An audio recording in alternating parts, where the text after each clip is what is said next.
Preserved in this building are countless documents that tell our Tennessee story.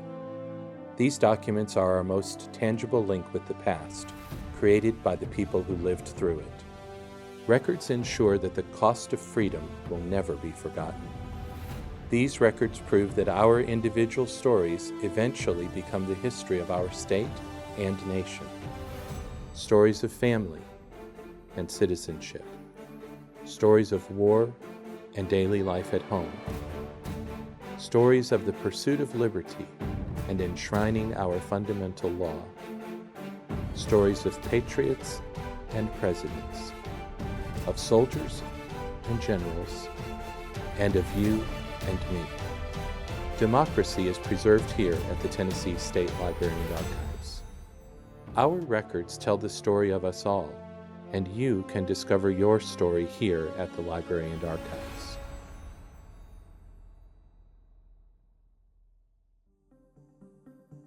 The story of Tennessee starts with our basic charters of freedom. Here and nowhere else can you see the original constitutions, laws, and ordinances of the state of Tennessee. Here, you can have the unique experience of examining letters and documents written and signed by Andrew Jackson, James Polk, Davy Crockett, and Sam Houston.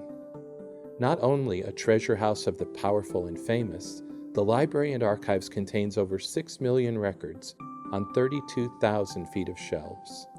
Each record has a Tennessean story to tell. Here you can find documents that record citizenship, birth, death, marriage, encounters with the law, records that bring injustices to light and dreams to fruition.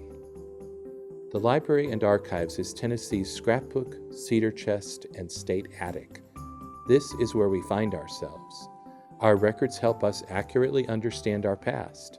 It's who we are, read back to us. You never know what piece of the puzzle and the historic puzzle you're going to find here. Finding that next little nugget is not going to fall on staff, it's going to fall on patrons. The search for my ancestry started when I spotted a photograph in a social studies textbook. My maternal grandmother later told me that 2 of them were her grandparents, Emmanuel and Henny Washington, who were enslaved at Wessington Plantation. So I went out to Wessington, and she told me that their family had deposited their records in the Tennessee State Library and Archives. And on this document is my great-great-grandmother, Henny. The majority of my research was here at the Tennessee State Library and Archives in the Washington family collection.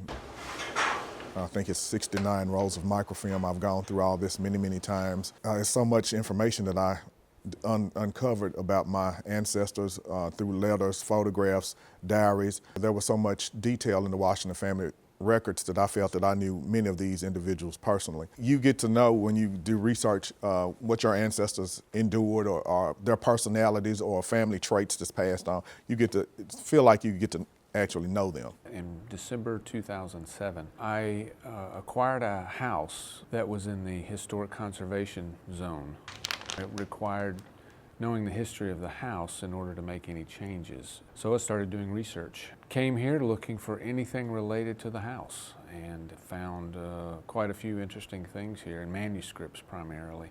There was a map of the neighborhood that was produced by the people who were developing the land. It turned out the house dated earlier than we thought. The primary thing that I use here that's so valuable to me are the newspapers on microfilm. An aspect of the retrospect is reproducing old news. So I get to go through the state's archives' wonderful collection of newspapers. I'm looking for the articles that are a lot like today or very different from today. Both of those resonate. The State Library became critical to putting that publication together. When I was a child visiting my grandparents, we had to go past a wonderful mansion. After I grew up, that house was torn down. A number of the items that were in the house made their way here, there, and everywhere, and I came into possession of some books that had been in the library at Langley Hall. And 40 years later, I pulled one off the shelf to read one day. It was a book of poetry, and I found a note folded in the book, and I just trembled when I opened it. And it was more or less a love letter. I was very curious. It was from someone named Willie to someone named Kate. and I didn't know who they were, and I wanted to find out who they were. When I reached a certain point, it occurred to me one day, I wonder what I would find if I looked in the TSLA and the people I was writing about suddenly came up on the screen in an article. I was so excited. It was just one of those moments. The first time I came to TSLA, I was 9 years old. Came with some folks and really wanting to learn about local history and family. You'll never imagine a 9-year-old surprise when I came down here and I was researching on my mom's family, and I was following somebody who had served in the Civil War. And in that process, on that same day, we discovered that this person I was researching was not only in the Union Army, but had been captured by his Confederate arms and was court-martialed. First time I'd ever used a newspaper reference, and they helped me find that date. And there was the accounting of the court-martial for my ancestor, who I did not know was ever in that situation. I knew he died during the war. So on one day, it was announced there would be a court-martial. The next day, the result was that he was ordered to be shot on the courthouse square in Hartsville. This is the story, the records that I've had the chance to use are not only the story of my family, but they're the story of all of our families right here. And the stories yell out of us to look at me, find me, and I listen. I can't resist. The Tennessee State Library and Archives is just an invaluable collection of the stuff of history. It is the leading organization within the state for preserving historic records, and that includes actions of government, veterans information, also manuscript collections or published materials as well. There are old manuscripts here, there's maps, there's photographs, there's sound recordings, all of the stuff that we have created over 200 years of history that helps to define who we are as a state. The interesting thing about TSLA is that these collections started to be amassed so early, really, by comparison, in the state's history. And so it's everything from pre-statehood to the present that you can find here.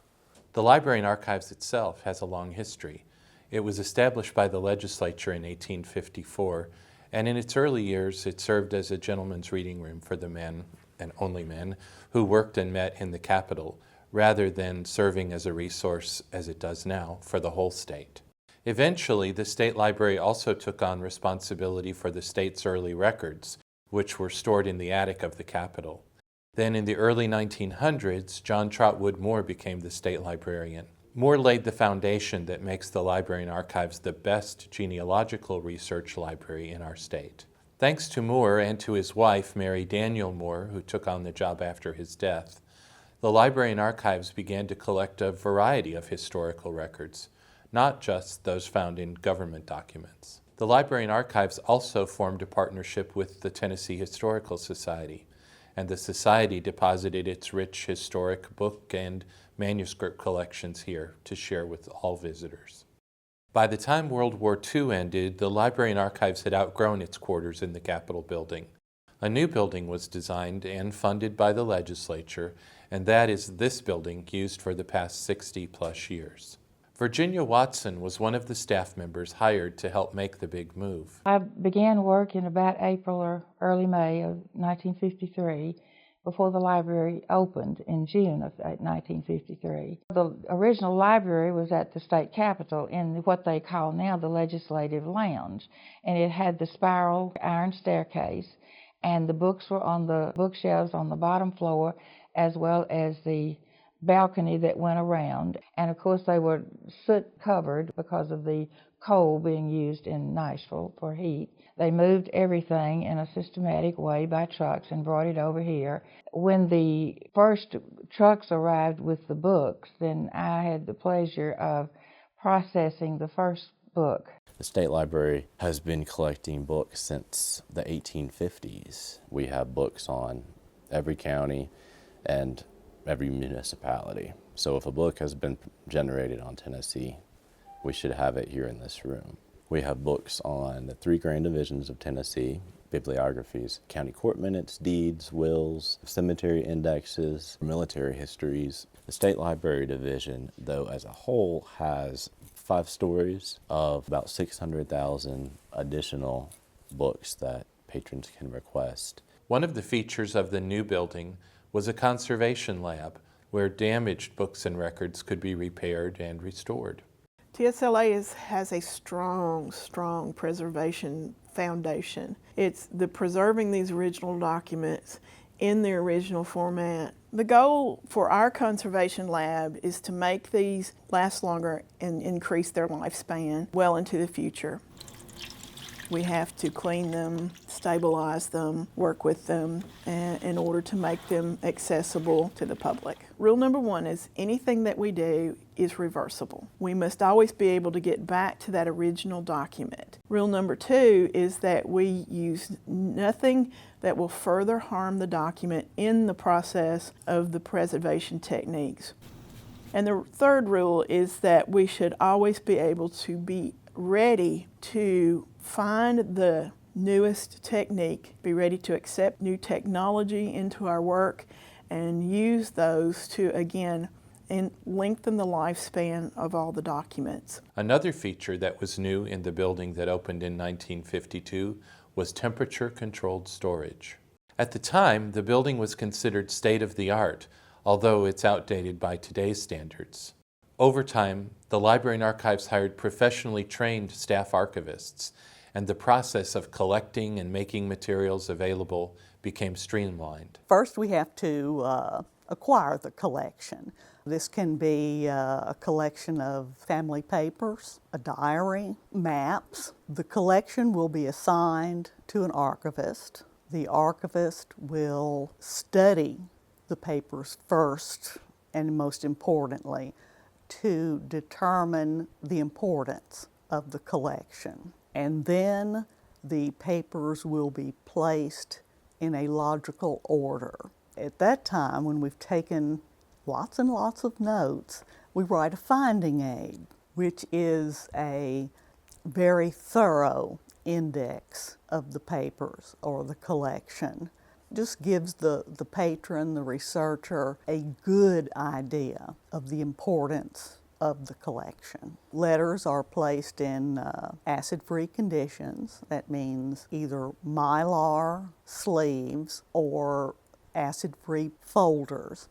Those are then labeled and placed in acid-free boxes. A few years after the Library and Archives moved into the new building, the staff began using audio sound recording, a new technology at the time. We began recording sessions of the legislature, a responsibility we continue to do today. The first legislative records we have are actually on a plastic record. First Monday of January 1955. That machine that it still works, you can actually dial to the specific minute. It is amazing. It moved from those records to the cassette tape. Your motion on the bill. And that has been our standard. That was only discontinued in 2008. Thank you, Madam Speaker. In 2009, we began recording in a digital format. We're very lucky that our recorders sit in on these specific meetings. They are there. They're able to narrow down and summarize often enough what is going on in the meeting. These digital recordings have really helped us pinpoint closer specific inquiries. Those records will, we certainly hope, continue to grow and are very essential to our mission as State Library and Archives. The most revolutionary program of the 1950s was microfilming. Suddenly, the Library and Archives had the means to capture records from courthouses and newspaper morgues from across the state. There are more than 160,000 reels of microfilm housed here, and when records are lost or destroyed at county courthouses around the state, we can supply them with replacement documents, such as wills, court minutes, and property deeds. We're increasingly moving into digitization. Perhaps at some far future date, all the records here will be converted to digital files. Given the vast number of files and documents in our care, it would take decades to digitize everything. And it's important to understand that digital media is not a permanent storage medium, because over time it degrades and loses pixels and bytes. So we continue to produce and store microfilm for preservation and make digital copies for easy access. Part of TSLA's mission to make our items accessible includes digitizing our materials. We scan our manuscript items, we scan state records, we scan microfilm, we scan maps, and pretty much every kind of item you can think of that we house here, we find a way to digitize it in order to give access to people who can't be here in the building. So when you digitize an item, you're able to safeguard the physical by allowing people to access the item as it is and as it looks, but maintaining the physical item in its controlled environment so that that extends its life cycle. Lawyers, scholars, and genealogists have always been the library's most regular users. This is changing now, and young students often fill the reading room. Many class assignments require students to use primary sources, original historical records. The Education Outreach Program connects teachers and students with Tennessee history materials. Any teacher will tell you when they're teaching with original materials that students get really excited about that personal connection to an item that actually comes from the time period in which they're studying. Students really enjoy putting on the white gloves and getting to work with original items. It just creates a level of seriousness to it, but also a level of fun. Students really enjoy that. You see that light bulb moment that teachers always talk about, and we're fortunate to be able to see that here when students get to work with original materials. In order to continue its important work, the Library and Archives needs a modern building with more storage and better access for the public. Most states have either conducted major expansions or constructed new Library and Archives buildings. However, since 1952, the Tennessee State Library and Archives has not been so fortunate. The Library and Archives is in jeopardy of not being able to meet its requirements for safekeeping these historic documents and making them accessible to our patrons. Plans are underway to construct this building, planned to be on the Bicentennial Mall in Nashville. If there's anything you can really learn, it's just we're not the first ones to go through all this. Even though they dressed differently or spoke differently, it's the same basic human issues that we've been dealing with for thousands of years. This place is for people who love the past, and the past is so easily forgotten. And the stories, there are just stories here waiting to be told. The more you learn about the history, the people, the places, the events, the more you understand your role within that circle of life and that process of how we all become a part of each other. It's our history. It's not somebody else's history. The more we learn about that, the more we learn about ourselves.